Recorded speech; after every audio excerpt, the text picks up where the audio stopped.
Islamic philosophy. We will look at Islamic philosophy in two parts, and right now we will be looking at part 1 of the Islamic philosophy. Over here we will be looking at what two philosophers have said about education and teaching and what their contributions have been to the field of education through the Islamic perspective in order to help us understand what we should be doing today. The first of the Islamic philosophers is Ibn Rushd, and what he said was new and good ideas not only in the field of philosophy, but also in medicine and Islamic legislation. Now, when we look at this, this was said many, many hundreds of years ago. If at that time, philosophy, legislation, which is law, and medicine, which I would consider to be science, are important, how much more today are these areas and other more current, modern, contemporary areas important to teach? So according to the Islamic philosophers, education was not limited to religion, literature, language, math. It was expanded, and it was meant to expand as more areas of knowledge were discovered, as more fields of study came about. It was necessary that young people be taught in those areas. It is important, according to these philosophers, that modern knowledge should be incorporated into what we teach young people today. But one has to be careful. If you keep adding only and don't remove anything, you'll soon have a mountain that will be too difficult for young people to carry, and learning and education will not happen.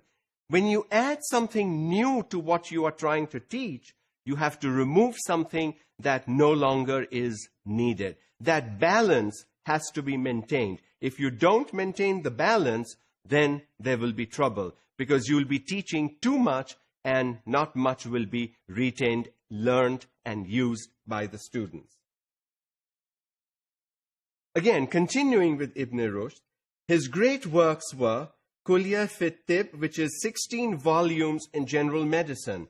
Now, when you think again of so many hundreds of years ago, somebody trying to put all this information together, this is good work. We have to learn from these philosophers and see where have we lost the track. Why aren't we today putting up these volumes of contemporary education? We need to do that. We need to look at where we've left off and pick up. Somebody at some point has to say, we had it all. Where have we lost it? And if we've truly lost it, how can we bring it back? Then there was Foundations of Philosophy also he wrote. Now, if you look at the focus on philosophy, philosophy really makes you think, because it makes you answer difficult questions that do not have one correct answer.